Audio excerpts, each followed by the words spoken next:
As a Spider-Man fan, along with most of y'all that have probably clicked on this video, we've had our fair share of Spider-Man media, from movies to TV shows to comic books, and of course what I'm going to dive into today, the video games. I'm a youngin' of the age of 20, and I really wanted to dive into how good these games really are. Are they mid? Do they hold up? Are they amazing? And that is what I want to talk about today. I have decided to compile my thoughts over the video games from the past all the way to now. And at the end, I'm going to rank them based on how much I enjoyed them. Now, I will put in this note is that every time I play one of these games, the list shifts because they're just really great. Just to clear it out of the way, I'm also very biased, as Spider-Man is one of my favorite heroes of all time. I love most media he's in. And so I can't really fully be critical on a lot of stuff, but I will try my best to give a good, honest description of everything. Also, quick note, I know that most of you guys are probably going to be looking for Spider-Man 2, as it is kind of considered like the holy grail for Spider-Man games, but I myself have never played it. So I can't really talk about it because I haven't even played it. So I'll be talking about the games that I did play from 2007 all the way until now. We're going to go in chronological order, not in the order that I played them, but in the order they came out. Let's start from the year 2007, and let's get on to it. Starting with this bad boy. Spider-Man 3, released in 2007, was a movie tie-in game, which has been a part of the history of Spider-Man games for quite some time, and I'm going to be fully honest with you, I haven't played much of this game, but recently I bought it from Retro Game Store and played a bit of it, like maybe an hour of it or so I can't really comment on this too much. I will say though, I don't think the graphics have really aged well.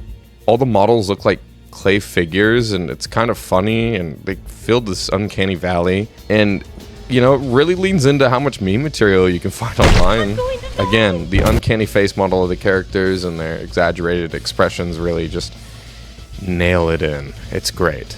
Okay, I'm gonna be honest, out of all the games that I will be talking about, this was probably the one that I played the least. I believe this was due to the fact that I got stuck at the part where Harry sneaks up on you and you have to do a bunch of QTEs, and for some reason, I guess my feeble brain just couldn't get through it. Skill issue probably, but you know. I also played this game on the Wii, which made the graphics even funnier because it just didn't look good at all. I remember thinking the voices felt kind of off, but from what I've heard, this is actually one of the best performances in terms of the Sam Raimi Spider-Man video games. Except for Bruce Campbell, who just such a treat. I can't get his voice out of my head. It's just stuck in there, the way he just makes fun of me. It's great. So if any of you have played through this whole game, let me know your thoughts on it in the comments.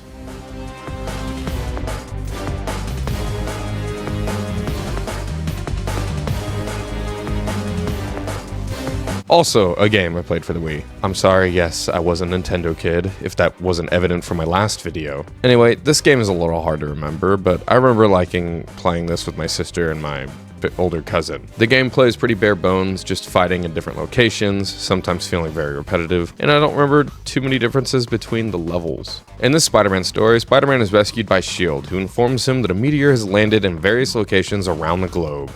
Nick Fury sends Spider-Man on a mission to retrieve these meteor shards, but Spider-Man quickly discovers that several of his foes, including Rhino and Scorpion, and of course Venom, have been placed under mind control of a mysterious villain. Mysterio has also created Phantoms, a holographic symbiote hybrid foot soldiers to carry out his plans. As Spider-Man battles and frees his enemies of mind control, they join him on a quest to stop Mysterio along the way. Spider-Man gains allies such as Black Cat, Iron Fist, and the Lizard, and Blade. The story culminates in a confrontation with Mysterio, who plans to use his army and the power of the meteor shards to take over the world. One thing I must say was that there were a lot of boss fights. Some were lackluster in quality, but I did somewhat have a blast with the team-up abilities. For instance, Green Goblin and Spider-Man.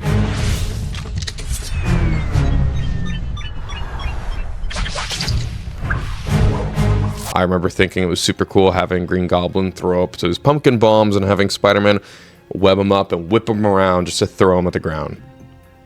The different animations were kind of cool, I guess. I was fond of this game, and it was one of my favorites from a long time, mainly because it was one of the first that I've ever owned. And I guess I didn't have good taste, which some would agree that I still don't.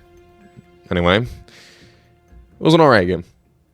You know, it's just really bare bones. After 2 games in 1 year, they followed it up with a game that I very much did enjoy. And in 2008, they released this classic.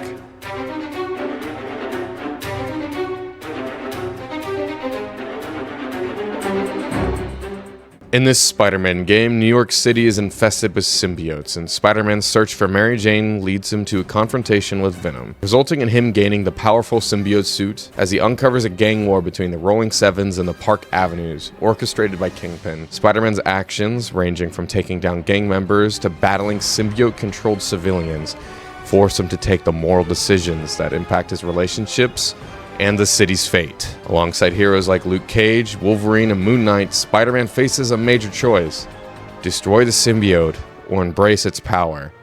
With multiple possible endings, Spider-Man's fate, and New York's, depends on whether he remains to his morals and stays a hero, or succumbs to the suit's corrupting influence. There were a lot of in-game choices, whether you'd like to be a dick or be a hero.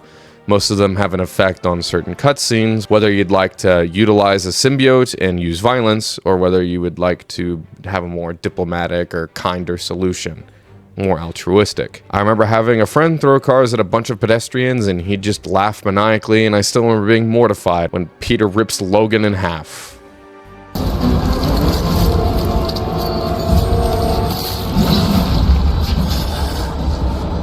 Kill you for this.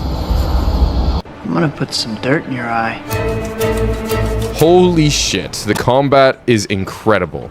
The versatility you would have between the air, the wall, and ground combat was very nice. Moves are flashy and feel very kinetic, as they also have different lighting effects. For instance, the red suit has different reds and oranges that come from the blazing spin attacks that are more fast and, like, I guess, softer. You also have the symbiote, which has more black purple lighting that comes out, and you whip with tendrils. It does way more damage, but does move a bit slower. And being able to switch suits mid-combo was such a neat feature, and I wish we had a system like that again. Not to mention, the swinging of the game is fun in a lot of different aspects. The only thing is that it doesn't really stick to buildings, which kind of removes itself, but if you don't think about it, it's one of the most expressive forms of swinging we've had in Spider-Man games. Some of the other stuff I really liked and enjoyed was watching the city go from a normal New York, where citizens are happy to see you, to some of them scurrying on the ground as they're infected. Watching the whole city unravel and get covered by symbiotes was such a very cool progression to see. However, all the random events in the game end up stacking up to the point where it lowers frame rate and causes a lot of bugs or glitches, which is pretty unfortunate. This game is also very much cursed. The very hilarious QTEs, especially the Black Cat one, where you kick her off a roof, and if you miss, she just plummets to her death and dies, which is unintentionally hilarious. And I remember as a kid, I could not stop laughing the first time I saw it.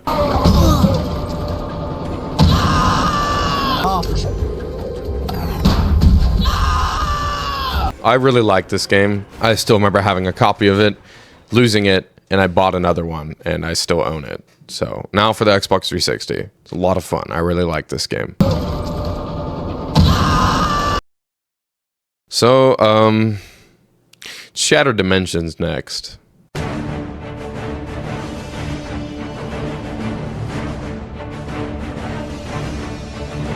Yeah, you know, it's pretty good. Next game. Nah, I'm just kidding. Spider-Man Shattered Dimensions.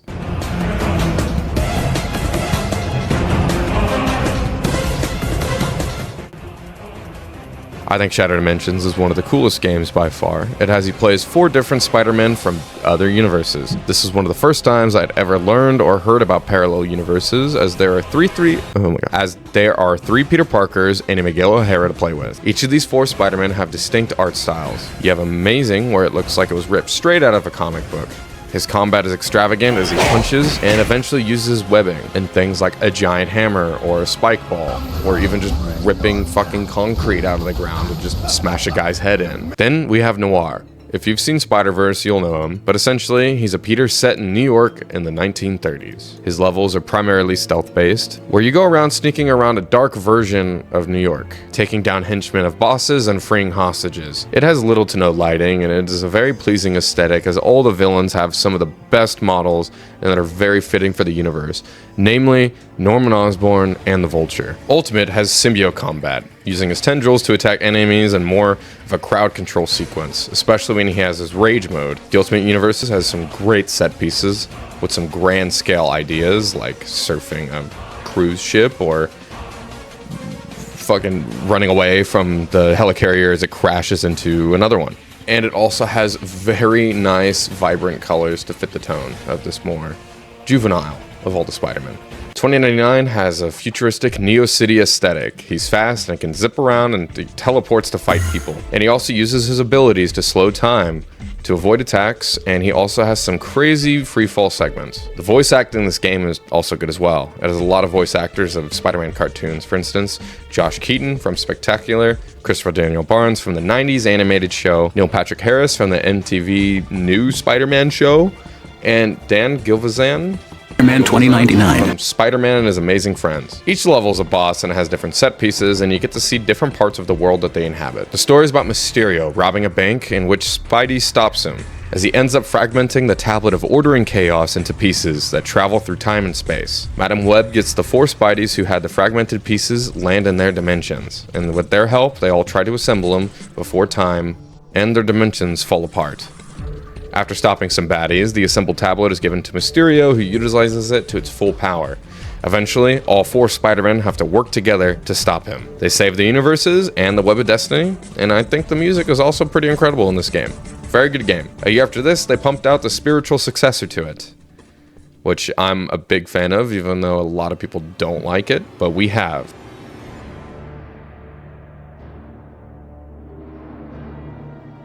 It starts with Peter fighting Anti-Venom while Miguel is trying to come help him. It ends with the death of Peter Parker. It then smash cuts to earlier in the day where Miguel is trying to meet with Walker Sloan, a scientist who travels back in time to make the company of Alchemax even more powerful than before, which ends up altering Peter's dimension. So the 2 Spideys establish a chronal link that allows them to communicate through time. Miguel tries to save Peter and prevent his death, while Peter tries to stop Eddie, who seems to be more violent than expected, to prevent the deaths of more and more citizens. Antics ensue, Peter dies, Miguel revives his body with future technology. They switch times and get stuck in those dimensions, and their new goal is to return to their realities, defeat the enemies, and restore the timelines back to their former states. Some things that I thought were really interesting was the quantum causality mechanic, where the past affects the future. It's pretty fun. I like how the game switches perspectives really well, and getting to see the differences between the modern day and 2099 was a blast. And to further on the idea of quantum causality, in Act 1, Peter does things that benefit Miguel. The elevator I'm in just changed into a closet. Huh. Rock just tried to kill me with an elevator. Weird coincidence. Maybe not.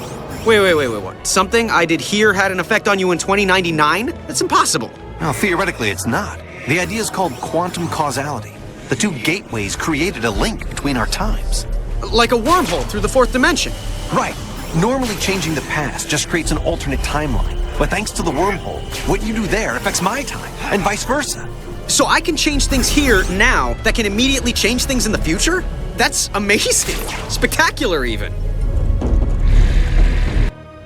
And in Act 2, Miguel ends up in the past and influences Peter, who is in the future, and the actions he does has an effect on Peter. Good thing you told me to stay calm. That makes it all better. I'll change things here to fix things there. Here? There? Wait, am I in 2099? Yeah, but if I destroy the regeneration eggs here, it'll eliminate the experiments there. I really like this story, and Josh Keaton and Christopher Daniel Barnes reprised their roles, and they did a fantastic job. It has a lot of great drama and dialogue between Miguel and Peter that elevates their characters and shows their development. For instance, the cutscene where Peter and Miguel have a very heart-to-heart on what it means to be Spider-Man. For shock's sake, Parker, what part of don't poke around in the archives was unclear? Fine, I'm a nosy Parker, but now that I found out, it's what? My job to save her? I've got enough to deal with. You can't mean that. You can't just ignore that she's in danger. Hey, I'm trying to focus on what's important. What's important is not standing by and allowing someone to suffer or die because you do nothing. If you don't get that, then you don't get the first thing about being Spider-Man. Another thing I loved was just the act of Peter fighting until his death and just coming to accept it even through just the animation alone. But him fighting to his death was very impactful for me as a kid. I was like, Spider-Man can't die, he's the hero. But he did die, twice in this game. Luckily Miguel was there to help and they were all able to work together and get things all solved. Then a new movie series came out. After Tobey Maguire's role and the cancellation of Spider-Man 4, we had a new series, The Amazing Spider-Man, that came out. And with that, they ended up making a game series for it as well. You know, more game tie-ins. Yay! Again, another movie tie-in game. Although some things I did like was the fact that you can collect comic books. So the story goes like this. Peter Parker is investigating Oscorp for the continued cross-species experiments with Gwen. Peter, investigating Oscorp's continued cross-species experiments with Gwen Stacy, is caught by Alistair Smythe, the new director, who reveals the rumors are true. A chaotic outbreak occurs when the cross-species react to Peter, infecting several scientists, including Gwen and Smythe, with a deadly virus. Spider-Man teams up with Dr. Kirk Connors to find a cure, but Smythe, now infected, develops a deadly nanobot serum. Despite multiple battles with escaped cross-species like Rhino and Scorpion, Spider-Man eventually delivers the antidote to Gwen, saving her and a lot of others. The city is quarantined and Spider-Man continues his crime fighting while battling Smythe and trying to rescue Connors. Smythe later injects Spider-Man with a serum that strips him of his powers, but Spider-Man regains them and defeats Smythe, escapes, and Spider-Man eventually defeats him, cures him, and ensures New York recovers, with both Spider-Man and the Lizard being seen as heroes after the whole ordeal. Combat is cool. I really like the wrestler moves in the combat, and them taking inspiration from the Arkham games for the combat was also a nice touch. The swing cam is also really close, which makes it feel dynamic, but I feel like the swinging lacks a lot of personality, which didn't make it super fun. There was lots of very fun kaiju boss fights against these giant mechs, and it was so much fun, and it looks fucking epic, seeing this little tiny guy just run around and swing and then take out this giant this giant robo snake thing, or this robot spider. It looked really sick. I'm not sure how the general public reacted to the cross-species bosses, but I thought they were quite cool, and I like how it tied the whole thing and really included Dr. Connors in this game, as it is his original experimentation with genetics that ends up making him into the Lizard. And I also like the fact that it takes place after the movie, so that way it doesn't interact with the story. You can view it as almost an Amazing Spider-Man 0.5 movie if you want to. I don't think it's canon. It's definitely not. But it's cool to think of it that way. My favorite cross-species battle was definitely the Piranha, which was in the sewers, I believe. I remember it because I thought it was a really cool game where he gets submerged in water and he has to try his best to beat him. I think it's an alright game. I at least had fun with it. Even if I don't believe that it is an amazing game, I still at least had fun with it.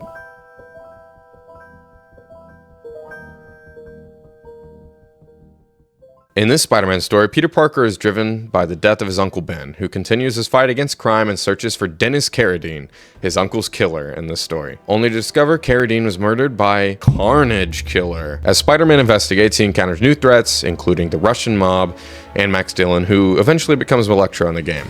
There's also Herman Schultz, which is the Shocker. While Oscorp and Kingpin fund a privatized police force to control crime, Peter also receives mentorship from Kraven the Hunter, who reveals Fisk orchestrated the chaos to destabilize the city. Peter's friend Harry Osborn is suffering from a deadly disease and becomes the Green Goblin after injecting himself with Spider. After battling Kraven and Green Goblin, Spider-Man confronts Cletus Cassidy, who bonds with the Venom symbiote to become Carnage.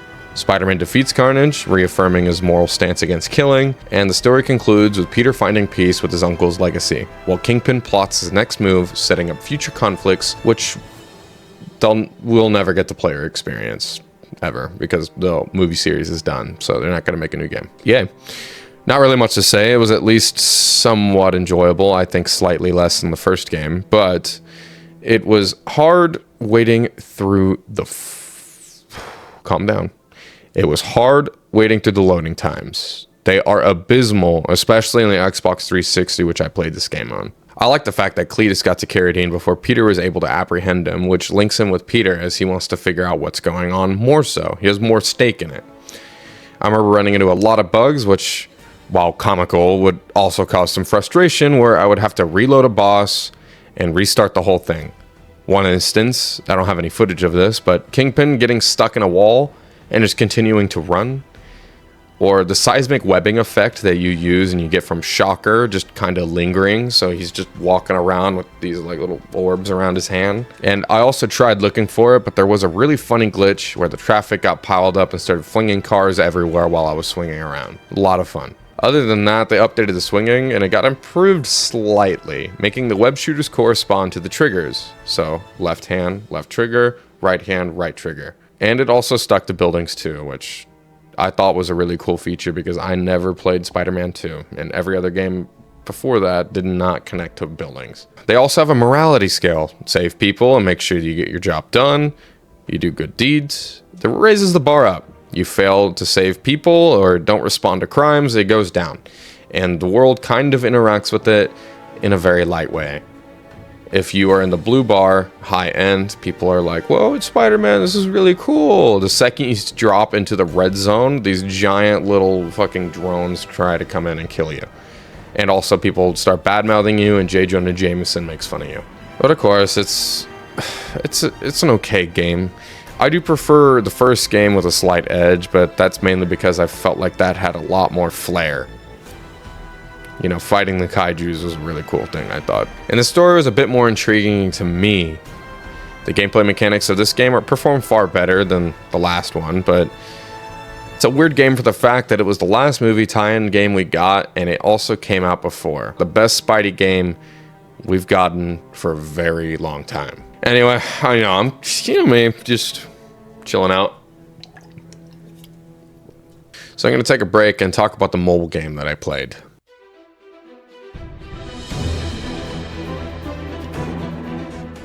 Spider-Man Unlimited. It's a mobile game. It's just a temple runner where you play as Spider-Man and you try to pull Spider-Man through gacha pools to collect different other versions of Spider-Man and play.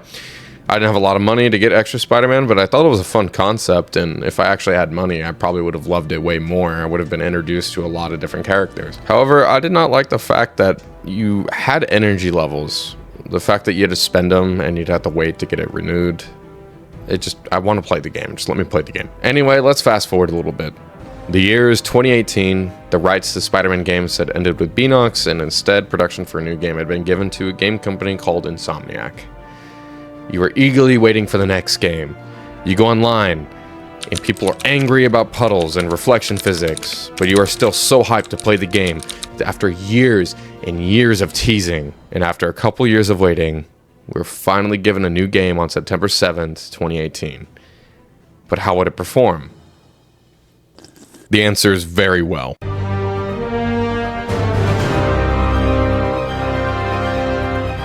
We got an amazing game. The swinging is fantastic, it feels fluid and dynamic. The city feels alive, and the story is finger-licking good. This game has such emotional highs, just from the combat and the traversal. All of it is fantastic, but we'll get to that later. Now on to the story. It centers on a 23-year-old Peter Parker, who's been Spider-Man for 8 years, and he works as a research assistant for his boss. A bit underground, you may have never heard of him. Otto Octavius. After defeating and capturing Wilson Fisk, he forewarns Spidey about a power vacuum that will be arriving soon after his arrest. And his predictions were right. A new gang emerges, the Inner Demons, led by Martin Lee, who is an owner of Feast, where Aunt May works and volunteers. Not really sure, I don't really remember. And he's seeking revenge on Mayor Noel Osborn for the death of his parents in the experiment gone wrong. He steals a bioweapon called Devil's Breath. Peter, with the help of his ex-girlfriend Mary Jane Watson, uncovers the weapon's connection to Osborn's son, and also their friend Harry Osborn. As the Inner Demons grow more dangerous, Peter faces a Sinister Six, led by Dr. Octopus, who causes widespread chaos. Peter also befriends Miles Morales, whose father, Officer Jefferson Davis, dies in a bombing orchestrated by Martin Lee, also known as Mr. Negative. In the end, Peter ends up having to make a heartbreaking decision to save the city, or his Aunt May, the last member of his family he has left, who is suffering from the exposure of the aforementioned bioweapon. And he has a heart-to-heart talk where Aunt May consoles Peter as she reveals that she's known he was Spider-Man. She tells him that her and Ben are very proud, and he should choose to save the city over her. So he saves a cure for the city and lays down next to her bed, crying. The last thing we hear is her flatlining.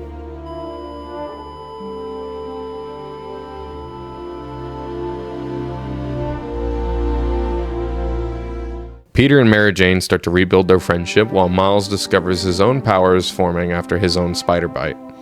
The story ends with hints of future threats involving Harry and his Osborn's curse disease. I love this game a lot. The combat is really good, and I really enjoyed the story. As mentioned before, the story has tons of high points, namely the final battle between Ock and Peter, as Yuri Lowenthal's vocal performance in this game was so damn good, especially the final scene with Aunt May.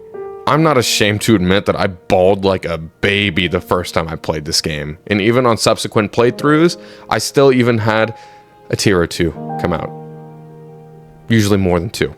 The fact that you can hear his pain and betrayal from realizing Otto knew this whole time. All the vocal performances in this game are really good, and it also has some very good DLC on top of it, further showing future plot lines that can be looked at and will get answered in the next couple installments, along with the training of Miles into becoming a new Spider-Man. Either way, I love this game. It's definitely one of my favorite Spider-Man games of all time.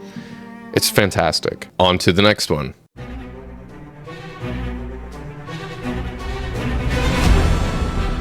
This was the first Spider-Man game on the PlayStation 5. Adaptive triggers for swinging, which is cool for me for about 10 minutes before I decided to turn it off. Like, it's cool, and it makes me feel more immersed, like when you're swinging, but something about having to add a bit more effort made me feel off, especially after playing Spider-Man on the PlayStation 4 right before to freshen up before playing this one. You can call me lazy if you want. My mom would probably agree with you. However, I must say the city looks absolutely gorgeous with all the snow and even the effects with it. As Miles walks around, there's footprints being left behind. I was raised in Texas, so I don't know if you know, but it's hard to come by ever until recently, but we're not going to talk about that. So it's cool getting to see New York City covered in snow. Anyways, we'll get to the things that I liked about this game after a quick story summary. A year after training with Peter, Miles has become a very capable Spider-Man. However, he's still having some issues adjusting to his new role as Spider-Man. During a police convoy incident, he accidentally frees Rhino, causing havoc in Harlem. Miles defeats Rhino using his new ability that he acquired, Venom, not to be confused with the alien symbiote, but the bioelectric ability. He then saves Peter, and after the battle, they meet with a man who is the CEO of Roxxon, who is unveiling his new energy project. I wonder if that's going to be important to the story later. Peter and Miles have a talk about how he's going to join Mary Jane as she leaves for Symkaria, leaving Miles in charge of the Big Apple by himself. Eventually, Miles soon faces the Underground, a group of rascals who use highly advanced tech, as they were breaking into Roxxon. More on them in a bit, but he also gets visited by a former friend right before. A little strange how she had to leave right before Miles had to leave too. They were both big science kids, and they were both very good friends during school, but since Miles moved, they haven't really talked as much since. Along with their brother Rick, who seems very close to Miles at the time, and he'd support Finn and Miles with both of their interests in science. What a nice guy. I hope nothing bad happens to him. Anyway, it turns out Finn is a tinkerer, who is bent on revenge against Roxxon for the death of her older brother Rick. Plans to destroy Roxxon Plaza to expose the dangerous side effects of their new form project.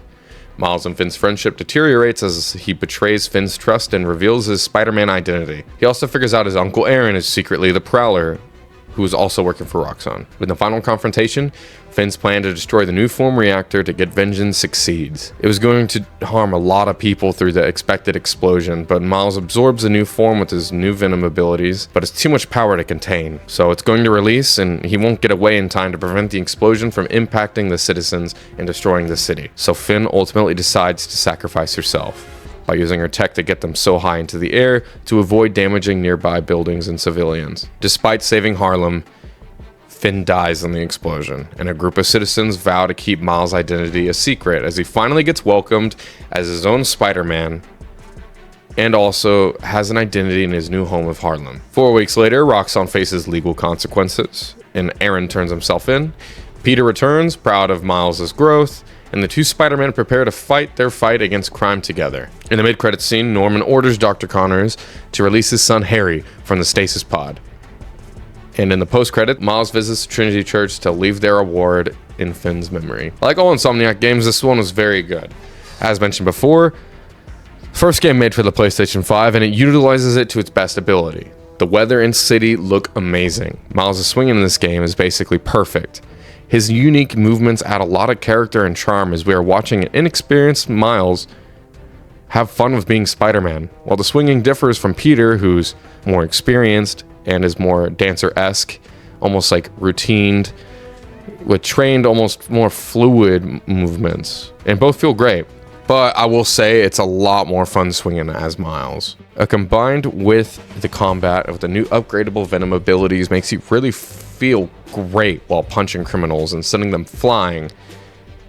It felt so satisfying. This game is very good, but I do have one real gripe, and that's the runtime.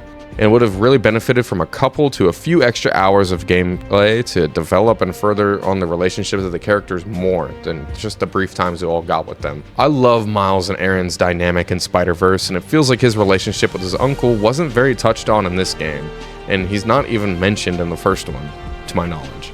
Making eventual reveal of him being the Prowler and his feelings on it not very impactful as it was in the Spider-Verse movie. But at least listen to this sick beat. Oh yeah, it makes me want to cry a little. Or Finn being introduced right before suspiciously disappearing, right before the threat of the underground makes their appearance, instantly screamed out to me that she was either the leader or at least most definitely involved. I'm not quite sure if it was intentional at all to do so, then that makes this whole point moot, but I still feel like we could have seen a lot more character interaction and further care for the story. I would have loved to have seen more Finn and Miles scenes to further exemplify their relationship before we figure out that Finn is the Tinkerer. But for the length of the game we got, I will say it's still very, very good. I just know this game could have been way better. But maybe I'm just a spoiled brat because the Spider-Verse movie is my favorite Spider-Man film. Now, we are on to the final and most recent game, and I must say, it was quite the experience.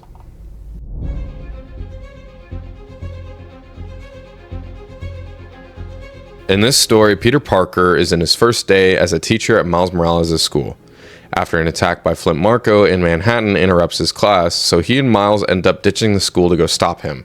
Flint warns the Spider-Man of the looming threat that will be happening. As Peter returns to the school, he ends up getting fired, and he later reconnects with Harry Osborn, who has recovered from a terminal illness and offers Peter a job at his new startup company, the Emily May Foundation, which was made for the humanitarian inventions to make the world a better place, to heal the world, named after his late mother and Peter's late aunt. Meanwhile, Miles is struggling with college applications and also his mother's new relationship after the death of his father in the first game. Peter and Miles face Kraven the Hunter, who is hunting superpowered people for sport, as he wants to feel the thrill of the hunt, and also wants to die a warrior's death because he has cancer. Peter and Harry team up and stop him, as Harry ends up telling Peter that this sudden recovery was caused by some sort of alien suit that's restoring his cells, and the two of them team up along with Miles to save lives and stop crimes. However, after realizing that Kirk Connors is on the list of people Kraven is trying to kill, Harry, Peter, and MJ fail at preventing Kraven from turning Connors back into the lizard. The event leaves Peter to getting fatally wounded. Yeah, fatally wounded? Is that the right word? Fatally wounded, and Harry and MJ mourn his death before the symbiote suit ends up going on to Peter, which heals him. Peter and Harry eventually create an antidote to cure Dr. Connors, but when Peter dons the symbiote, Connors reveals it's a sentient alien symbiote and warns him to destroy it. Under the symbiote's influence, Peter refuses to do so, believing it was making him a better Spider-Man. Meanwhile, Miles is captured by the Kraven and forced to fight Martin Lee. After overcoming his anger, Miles helps Lee escape and directs him to Peter. Peter arrives to save Miles, nearly killing Kraven, but Miles convinces him to remove the symbiote after a crazy fight. Peter tries to destroy the symbiote at Oscorp, but Harry, whose illness returns, takes it and transforms into Venom. Venom kills Kraven and begins his plan to execute his mantra, to heal the world, by converting everyone into symbiotes, and begins to start an invasion to spread the symbiotes across New York. while Mary Jane gets the meteorite that brought the symbiotes to Earth, taking it to the particle accelerator in the Emily May Foundation. Miles and Peter fight Venom to hold him off while ending the invasion and defeating Venom. After the battle, Harry dies and Miles resuscitates him, and he falls into a coma. After the events of the game, it is shown that Peter decides to step away from being Spider-Man to focus on the Emily May Foundation, leaving the city's protection to Miles. Meanwhile, Norman Osborn orders a mysterious treatment for Harry, and Otto Octavius keeps the Spider-Man's identity secret. Miles meets his mom's new boyfriend, Albert Moon, and his daughter, Cindy, who I'm sure is going to get powers in the next game as well and become Silk. Alright, now that the last game's story summary is over, it's time to go over what I liked and what I disliked. I must say I really enjoyed this game. Traversal is at its best in this game. Same great swinging as before, with an included speed bonus that makes you traverse even faster. It's even more fun with the new mechanic that they added, which was the web wings. With the included speed from swinging, diving, and gliding, Spider-Man's traversal, it feels and is better than ever here. I really enjoyed the story, but I had some things that I didn't really enjoy, but more on that later. Seeing Harry in this game as Venom was awesome, as he had been hinted at through previous side missions in previous games and also previous post-credit scenes. And making him Venom fits better for the narrative that they're trying to tell, as opposed to introducing Eddie as Venom.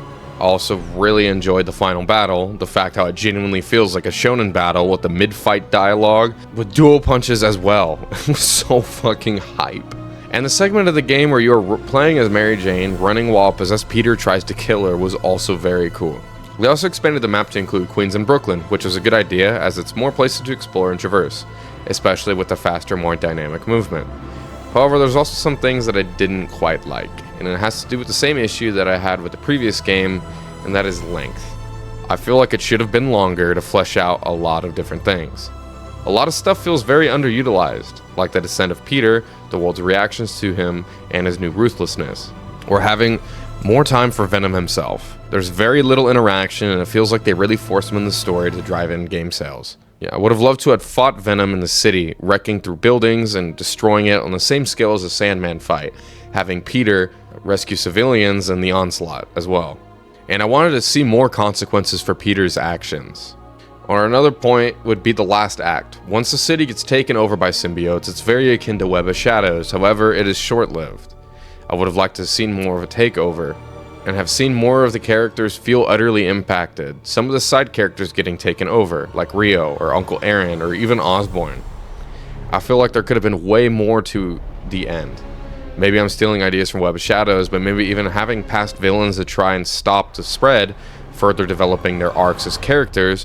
But wait, most of them are already dead, and as stated before, they were killed off screen. Kraven, while being very intimidating in his scenes, I also feel like his presence wasn't really felt. It could have been some missions where you were fighting or even saving some of the villains from their deaths, or preventing or having cutscenes showing themselves fighting Kraven and trying to get away and trying to stop by and intervene.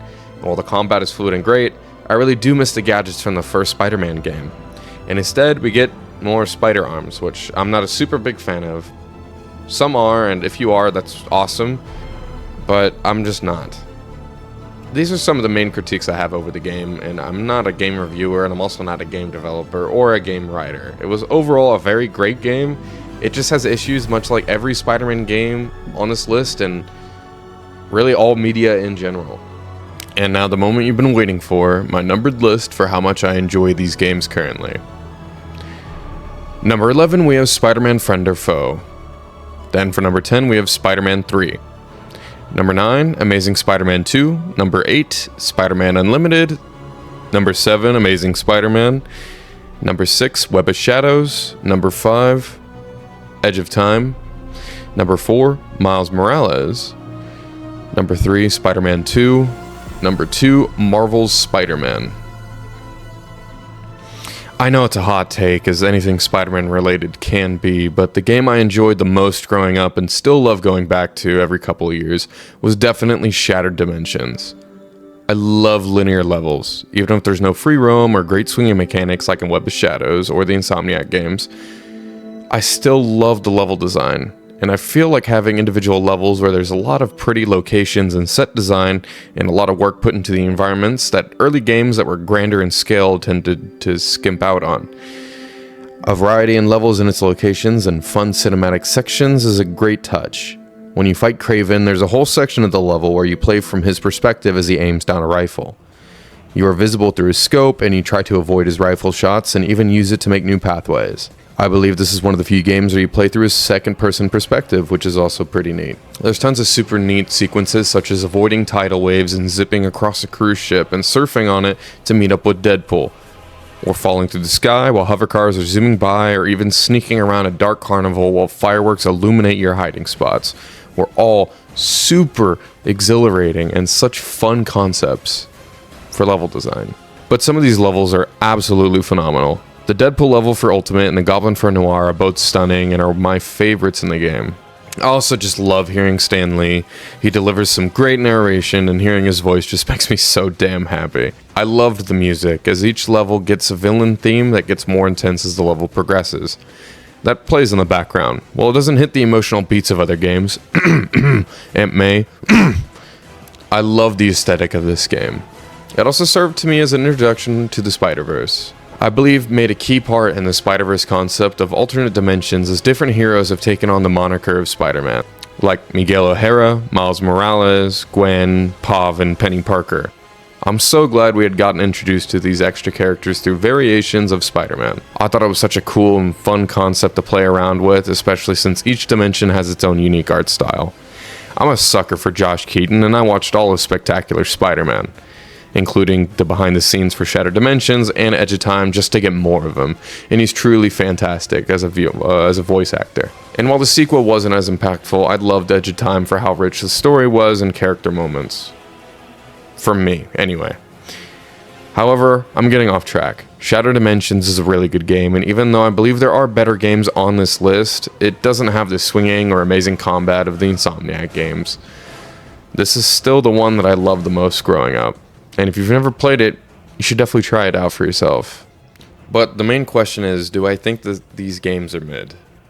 No. But also, why does it matter? Don't forget that all of this is subjective, and every game on this list could be somebody's favorite Spider-Man game. Every single one of these games was a blast to play, and I made very fond memories while playing them, and experiencing the stories that this character can be in. And I have a lot of love for Spider-Man as a character, and I do love these games, and I swear every couple of years when I play through some of them again, I feel like the list shifts. In reality, this video is just me wanting to talk about these Spider-Man games and give them all highlights. They're all fun to play, except for Spider-Man 3. I kid. I just wanted to talk about a character I grew up with and loved. And I'm sure for many of you, you also care for Spider-Man just as much, if not more than I do. I wanted to talk about the games, and the games that inspired me to be a better person and made me love his character and his stories as much as I do now. After this video, boot up these old games and have fun with them. There's way more to appreciating these games than that was mentioned here in this video. And let's look forward to the next Spider-Man game, or games that are going to be coming out.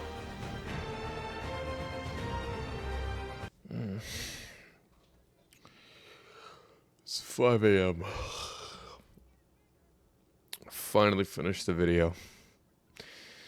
Thank goodness. I just want to put that all behind me. I've been working on this video for months. Let's go on to YouTube.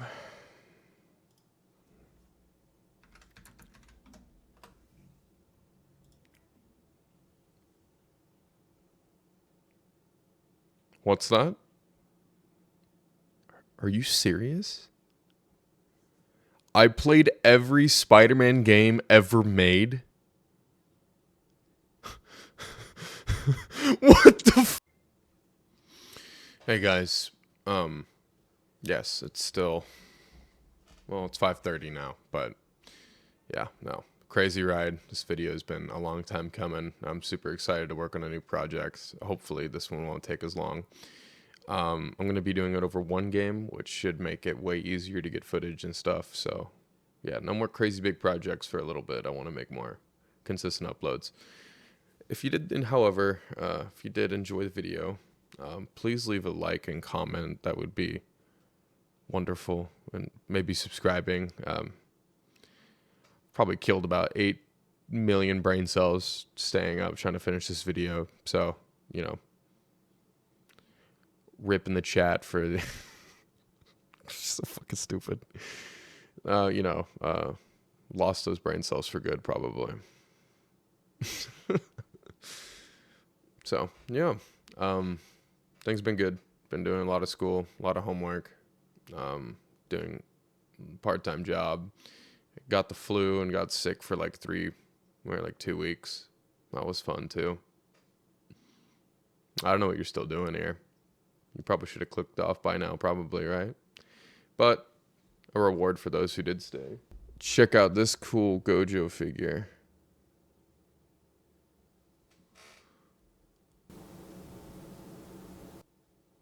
Yo, I'm